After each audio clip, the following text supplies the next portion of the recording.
Hi, how's it going? I'm Jimmy the Robot. I'm the Bat Commander. My name is Crash. Crash McLarson. Chainsaw. How long have I been in the Aquabats? Oh, a decade or so. What else was I going to be doing? Making money? I've been in the Aquabats for almost 11 years. I've been in the Aquabats since the Aquabats are, or were, or are to be. Look, we made a record. It was called Charge. Okay, I don't know what the big hoopla is about. In the year 2005, a record was made. A collection of songs that became an album. It was called Charge. And it came out on Nitro Records.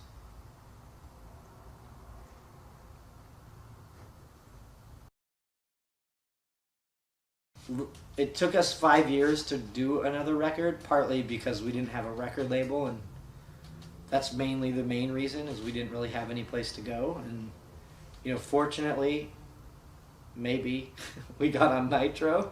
Yeah, guys, marketing. Nitro was good to work with. Good label. They did a good job. Fortunately, we got on Nitro, and they're taking really good care of us. The deli trays are... We actually recorded it in a bank vault, and we locked the door, and we couldn't get out until the album was done. That was kind of actually the record label's idea. We basically show up to practice, plug in our instruments. I don't plug drums in, but plug in instruments. Start banging away, and if it sounds good, we keep it. Before we started that record officially, or before we started rehearsing for that record, we'd always be working on songs, and it seemed like it was like going to the dentist every time we went and tried to do it. I mean, it was either a song would come out right away and be great, no problem, or it would just drag on and drag and drag and drag. But once we started, officially kind of started Charge, everybody was on the same page, and it was pretty fast. We basically just saw the direction that the music was kind of going. We really liked it. It was fun. Sometimes it'd be me by myself. Sometimes it'd be Jimmy the Robot. I'd walk in from the street and I'd hear him playing a song, and it sounds so good, I just had to come in and start jamming with him. No, it wasn't very funny. I mean, we took it very seriously, We really wanted to show the world that on this album, that truly we are serious about what we do. And so, there was no joking around at all. Most of the time when we got together, it was Crash and I. We got together and we were like, I have these ideas. He was like, I've got these ideas. And we were like, how can these come together? And the first couple songs came together fairly quickly. The next couple songs took quite a while, but we finally were able to narrow it down from about 40 songs and song ideas to 20. And then we actually demoed out 20, and then we recorded 16 songs. And then a couple of the songs got cut. But it was cool to be able to have a lot of songs and then whittle it down to the ones that everyone agreed on. We kind of everyone wrote down their favorite songs, and that's how the songs got picked for the record. We averaged it out. It was just a fun making of a record, I got to know the guys. Some of them are pretty mean, some of them slave drive me a little bit, but it's cool. That's why I'm sweaty right now. It's still practicing, trying to get things down. Charge was different from the other records because they used us instead of studio musicians. That was nice, you know what I mean? I mean, it was just like... And we had a few fewer members. We had fewer members involved in Charge. We seemed to be losing a member each album. And, a lot of bands would take that as a sign whoa, red flag, time to quit. Not us. No, sir. we're as strong as ever. Let's talk about horns, the horns, okay? There's no horns, obviously, on the record. We have one horn player that's left from many. We had many horn players that had played with the Aquabats. You try to start a band with 8, 9 people in it. See how many slices of the pie you have when you're all through playing a show? Forget about it. We have one guy that can play the horn, and his name is Jimmy the Robot. We told the horn players, beat it. We're tired of you. We're tired of you taking up all the money. We're like, we got one guy. He can play the keyboards. He can play the saxophone. He can sing backups. What else is there to say? I mean, it's just like, you know what I mean? We don't have many lonely sax songs. Like, we didn't do Careless Whisper, so there was no real, like, solo sax parts we could throw in there. I tell you what, I got your horn section right here. How do you feel about this?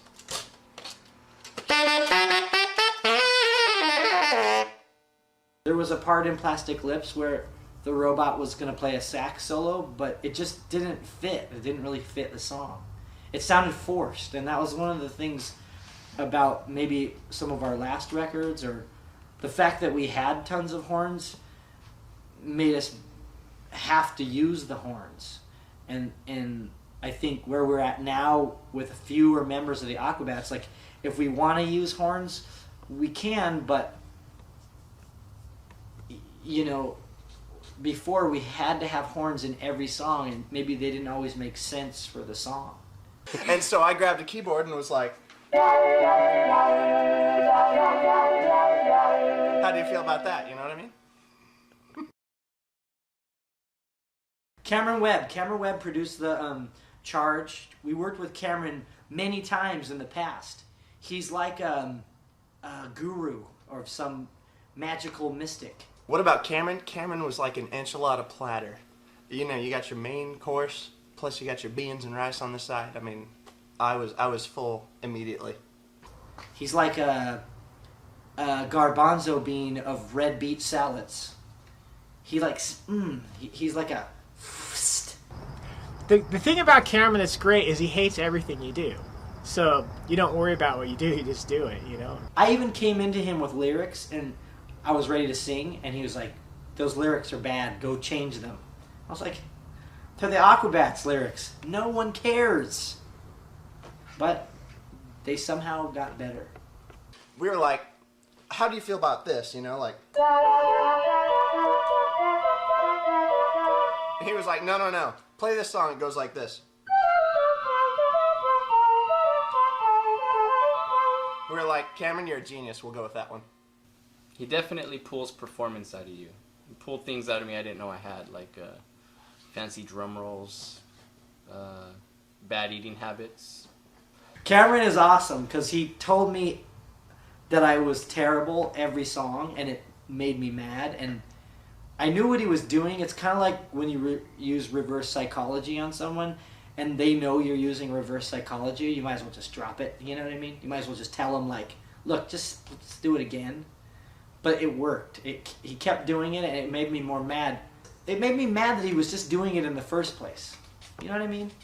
It was really tough, but in a good way. I mean, he always had an opinion, whether it was good or bad. Most of the time it was good, but along with that came massive amounts of constructive criticism. He's like, he wears glasses, he has curly hair, and I hate him. I hate Cameron Webb. At the same time, I love him. He's just like, we couldn't do anything without him. He's a good guy. And I've never seen him naked. And I hope to keep it that way. Well, stand back for your own safety. It pretty much, it's pretty self-explanatory. Right there, you should take the record off. You shouldn't even put it in. Just take it out of your CD player and stand back. Don't even listen to it. The record's about to explode. Bam! In your face. You know what I mean? It's not that good. It's alright. Like, there could be, like, small children or, like, pregnant women next to the speakers. So stand back for your own safety, because kablow. Squat, squat. Now stand back for your own safety. If any of you kids at home stood back for your own safety, come on. It's a CD! What are you doing? Fashion Zombies. That's a great song. It's a good way to start the record, you know. Fashion Zombies was a song that we wrote and we dedicated it to the newest trend in music, and that's fashion rock. We looked at what was going on and we said, this is what's going on, and that was the song. I was once a fashion zombie myself. I met some kids and they told me they were in a band and they played fashion rock, and I'd never heard of such a thing, but then it all made sense. Like, of course, that's what it is. It's fashion rock. It's a soundtrack to the clothes you wear. That's pretty much what most popular music is anyway. If you shop at the Gap, you're listening to like, going shopping at the Gap. I like Aerosmith. You know what I mean? And if you're like shopping at like Hot Topic, you're like, wow, wow, chaka-papa-wah, Slipknot. You know what I mean? I don't know. You just see those kids out there that are looking super hot with their funky hair. Rock and roll and shopping has so much in common. It's ridiculous. We're the Aquabats. We love fashion and zombies. In the Aquabats, we have our own fashion. It's as anti-fashion as you can get. It's so not cool, it's the coolest thing ever. Like my beard. I like that song. Didn't think it should have been the single, but good visuals. Yeah, that's what you've been rocking. There's top 5. That's number 2, probably favorite song on the record. I love that song. So when we were working on Stuck in a Movie, these guys in the warehouse next to us, they kept coming over and staring in the window, and they were like, what is this that you're playing over and over and over? It's so dumb. And we were like, no, have faith in this. This is for real, man. And I don't know if they were right or not. Day one, like, we like the Clash, we like ska, we like surf, we like guitars, we like, you know, everything about, you know, 3 or 4 elements in music that we wanted to put together, to me, is kind of in that song. Never been stuck in a movie before. I don't know what that song's about. I just play the drums on that one. It's not too fast, it's not too slow, it's just a good song. It's fun to play live, it sounds good on the record. It used to be that art imitated life, and now it's kind of like life imitates art that imitates life. You're stuck in the movie. Entertainment culture has so permeated the consciousness of society that many youths are growing up like not knowing how to express themselves because they're being expressed upon daily. Does that make sense? Stuck. Stuck in a movie. Because like so many kids are like, wow, this is just like that one movie I just saw the other day. Oh my gosh, I'm like in a movie. There's not too many original ideas because everyone's like, this situation I'm in, I've seen this on TV already. No one's going through like life fresh. It's because people grow up watching TV, going to the movies, iPodding. All I'm saying is, everyone's stuck in a movie, including myself. It's a comedy. Okay, this song is like, it's probably my favorite song on the record, Charge, and I'll tell you why, kids. Because there's no horns in it, and it's not ska. Just kidding. It kind of represents society and the pitfalls of man, fighting against the demons, the invisible woes of the angst of the American youth. The tiger needed writing, and we heeded the call. I have this friend, and he's an artist, and he paints like these like strange beings and tigers, and he had an art show, and he painted this guy hurling lightning bolts while he was riding on the back of a tiger, And this song is basically about that painting. Whoa. Ride the tiger. He helped me write some of the lyrics. Because I called him up and said, dude, that painting was sick! There's a poster. The inspiration came from a poster in the studio. I'll just leave it at that. We have a painting in the studio, or it's a poster. And it's about a pinball game called Jungle Lord. And we got it from this band called Tree Fort from Atlanta. And that's the other inspiration of the song, is it brings out the beast in you. So it's kind of like a hybrid humanoid, a furry man. I mean, come on. The Jungle Lord brings out the beast in you. So we had to write the song. There was nothing else to be done about it.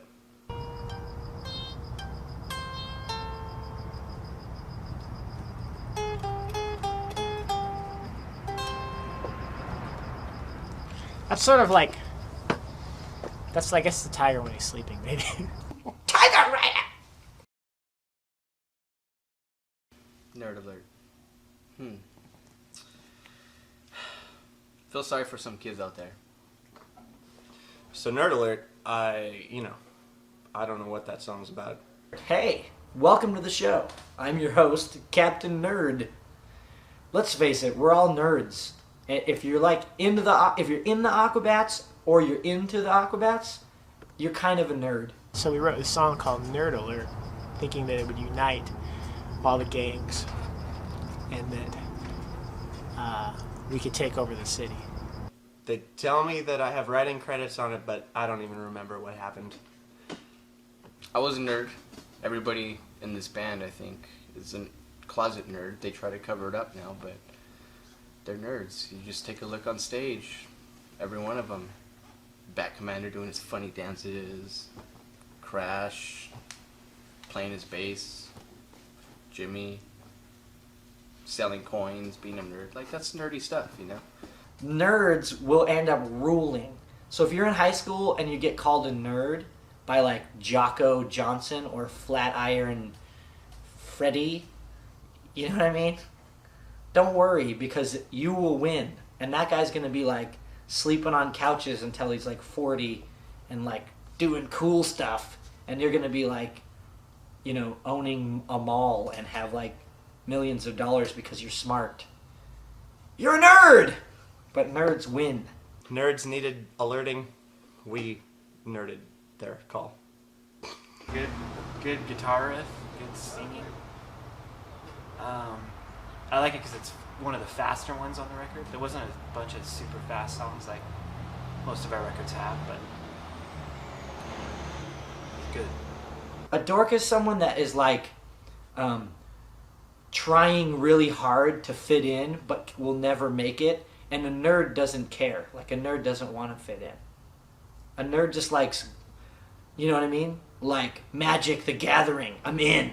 I don't care. You know?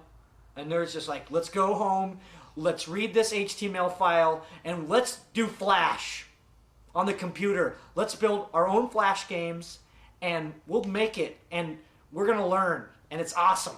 And, like, that's a nerd. He's, like, applying his knowledge and learning more. He's focused. But a dork is just like, oh, dude, I should be studying, but I'm gonna go to like Fall Out Boy concert. Sorry, dorks. Plastic Lips is the song about fake girls. That's another intense one for me. I don't like people with plastic things on their face. It's kind of scary. Plastic Lips is my favorite song on the record. I like it because it reminds me of Supernova. That's why I like it. That's a hot rocker to some, and it's a hot boxer to the beef. Plastic Lips is a fun song. Like, it's good. I like it because it just hooks you in right away. Never kiss a girl with plastic lips.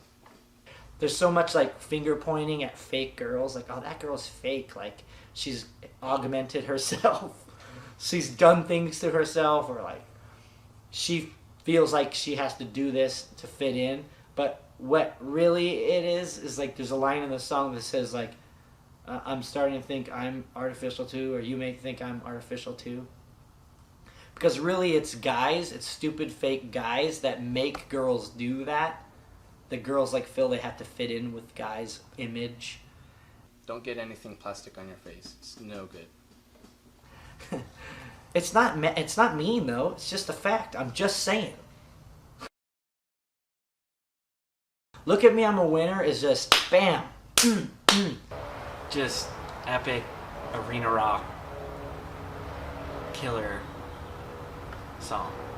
You walk into a 7-Eleven and you can see yourself in that disc mirror, like, yeah. And you got a Slurpee. You're like, I'm going back to work. You know what I mean? All the kids in the crowd were like, hey, look at me, we're not winners, but we need an anthem anyway.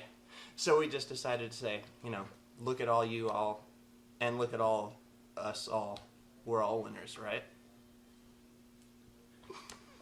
That song is pure rock. I don't even need to explain that song for you guys. You can feel it. We've all seen Meatballs. It's just like, you may watch Cribs or all this stuff that like TV feeds you, like hypnotizes you with. You may try to fit in or like, but really like, you're just winning if you're out like paying your bills, you know? There's no pot of gold. You're just feeding the kids. You're paying your taxes. You're living. You're just living, you know? You're just chipping away at life. And that's all right. And you're a winner no matter what. That song is actually what it's all about when you play live. Like when you play in front of a decent sized crowd, you get to play that. You feel like you're just on top of Mount Rushmore, like throwing a big paper airplane. There's no horns up Look at Me, I'm a Winner because, frankly, there's no picking it up on Look at Me, I'm a Winner. The most thing that I was excited about that was, again, the story, because that reminded me of old Aquabats. The story, you know, like my skateboard. That's why I like that song the most, I think, because it reminded me the most of the first record. So I've spent a few hot summer nights on the organ, such as this, you know, like.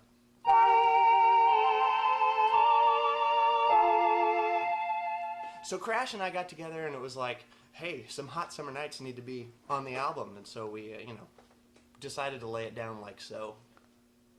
Just feel good, you know, summer. Riding in the convertible with a scarf on your head. You have a scarf tied around your head, driving the convertible. Maybe in Pakistan. That's up there too. I like that song. Just because my favorite thing about that song was the Bat Commander's banter. It's just an experience that I had once when I was young, you know.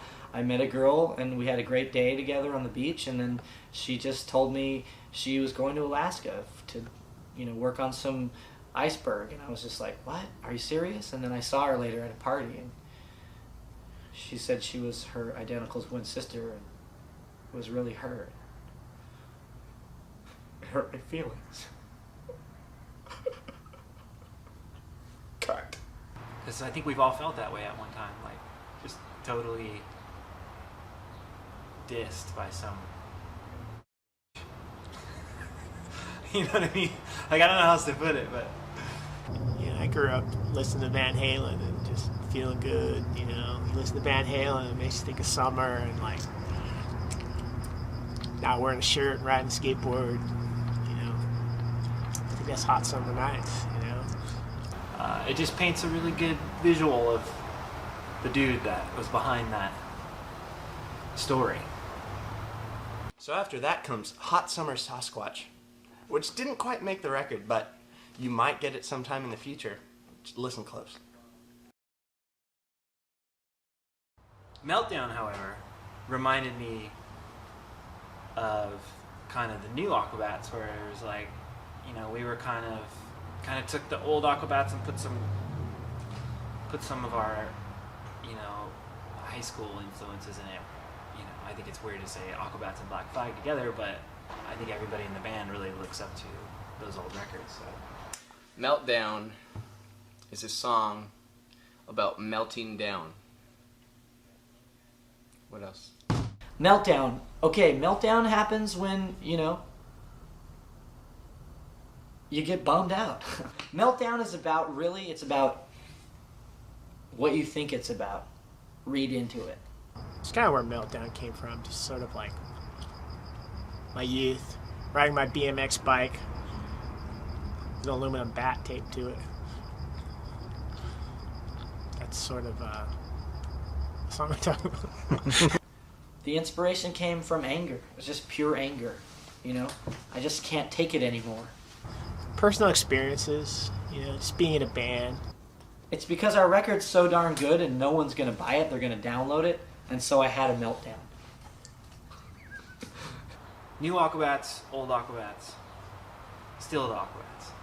It kind of, rocks out the bass end of, how we were feeling at the time when it came down to, singing the...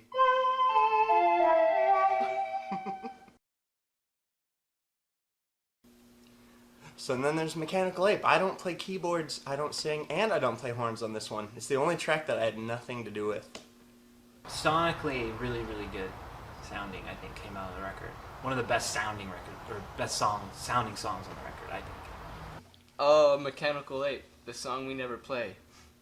I don't know why we never play that song. It's a good song. Mechanical Ape is about a dream that I had where Russia had launched the missiles at the U.S. and China was in these PT boats, and they were cruising over with nuclear dirty bombs, and they was getting mad crazy, and it was like game over USA, thanks a lot, game over. Russia, China, the whole world against the United States. It's time to say goodbye. And so I went underground and I built a mechanical ape, and I made my escape with an ape. Again, there's another set of lyrics that reminds me of old Aquabats too. Mechanical apes are great because they never die. You just rebuild them. It's hard to find where to fix them, but there's always the internet.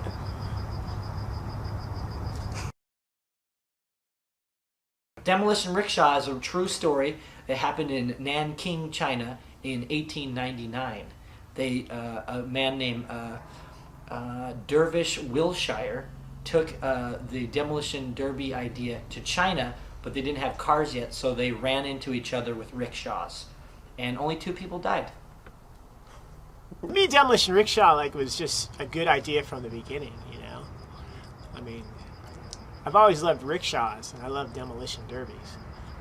It's like 2 great tastes that are great together tasting.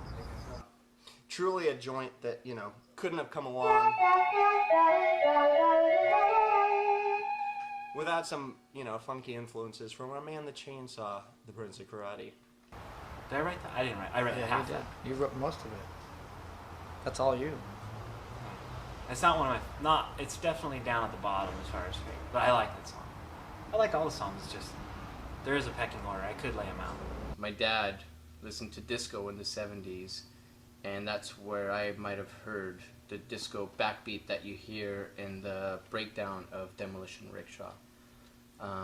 That's a fun dance song, so just try dancing to that one once in a while. It's good. If you could have a rickshaw demolition derby, then we win. Water Slides is a really beautiful song on the outside, but the inside, it's a fluffy marshmallow bunny. It's like one of my favorite songs to play because it just makes me think about, cool things. That one was probably the one we spent the most time on. Sort of a metaphor, symbolic of life and, family, the importance of family, families in the ocean. You ever notice when people wear pants and sit in the ocean? So Water Slides. It was a deep song on the record. We had to delve into that song on our own. For me personally, it was, playing the keyboards and singing some backups, the usual MO.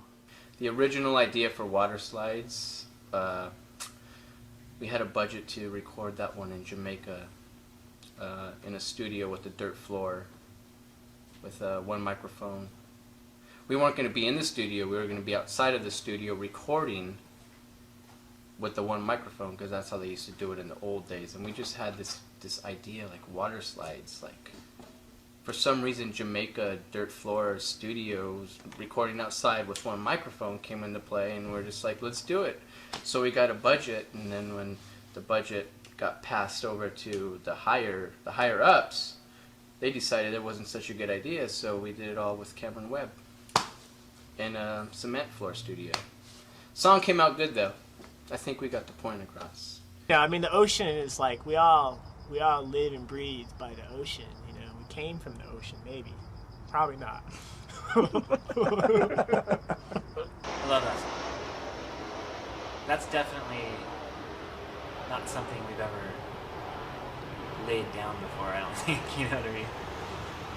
As far as I'm delving into the water slide situation, it goes a little like this. It's like.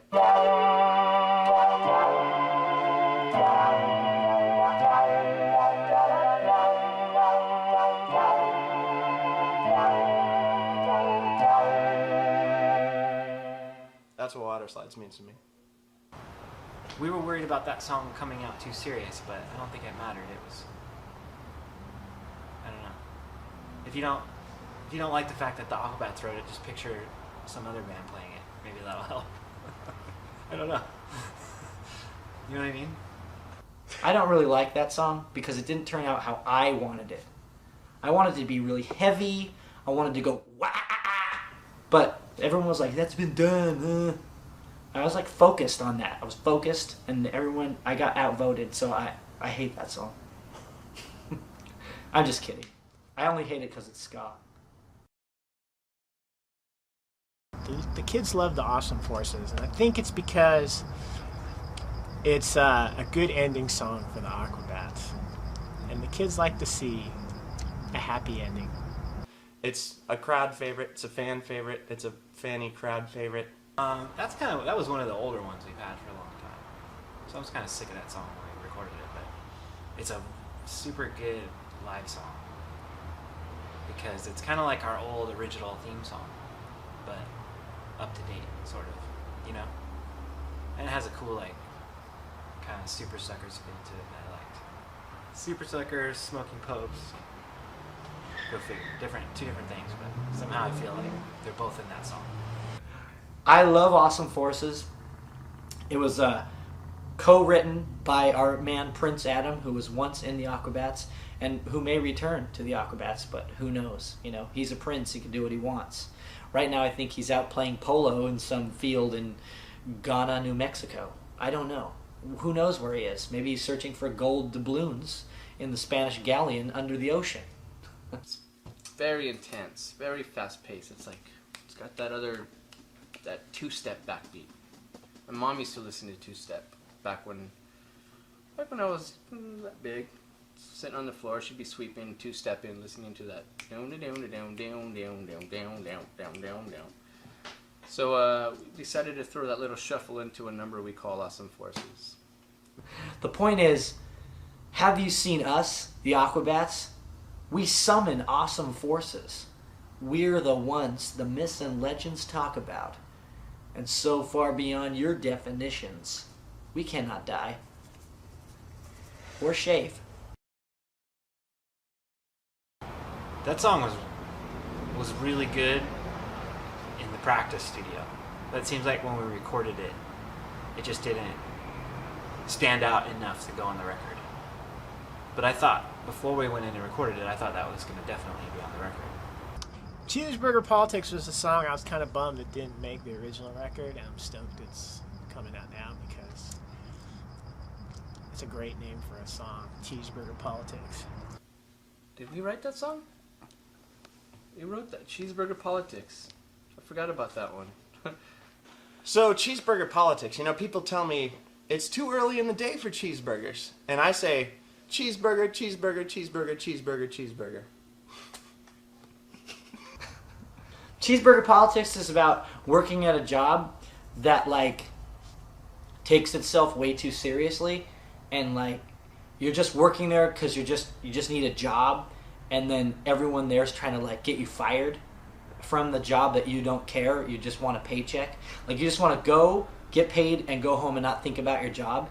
But then everyone's acting like, I'm gonna work late and I'm gonna become a manager and I'm gonna like, this is my career. It's like, dude, I don't care. Like, I'm going home. I just wanted a job to make some money to pay my bills. You can do all your politicking, whatever. You can like try to get me fired if you want. Like, I don't care. I don't care. Do what you gotta do to like make yourself feel good and move up the ladder in the awesome industry that you work in. But dude, I'm out of here. And so I quit. I've probably had about 100 jobs in my life. And I'm only 19. I've been everything from a bag boy to a burger flipper to a coffee maker. I was a superstar barista back in the day. Superstar. I won an award and everything. I sold cars. I mowed lawns. I sold cell phones to people. I drove trucks. I drove cars for various companies. Back in 6th grade, I was a ball monitor. That's what that song is for me. It's like making lattes.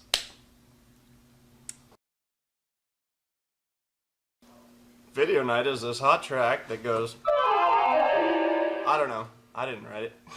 It's like you're in junior high school and you want to have girls over and your parents are going to be gone because they're going to the opera or whatever. That song's just good, man. That song's good. I don't know what he's talking about. Got the VHS or Beta or something like that. Beta, it's DVDs. Why didn't he say DVDs? DVDs is where it's... Anyways, Video Night, DVDs, staying up all night, popcorn, chocolate milk for me. Video Night was a song co-written by a friend named Jared. He lives in San Francisco, and he's a great songwriter. And he was in a band called Ready Kilowatt, and you should check out all their stuff. But he's friends with us, and we wrote a couple songs with him. Another song called Comic Book Man he helped us write, and he actually wrote most of it, but we fixed it and tweedled it around a little bit. But it's kind of like Pool Party, except it's like a video night. I'm just glad we didn't spend too much time on it. You know what I mean? That was one of those songs, like, probably 5 years ago that we would have hashed out and worked on for weeks, and then we would all really hated it. But this time we just kind of did it, and it was what it was. It is what it is. Didn't go on the record. I bet you some people will really like it. I don't know. It was written by some dude. He was like, Video Night, and I was like, do it. High Five City, I think, is a good song. It's not really my favorite. High Five City is just about slapping fives with your bros.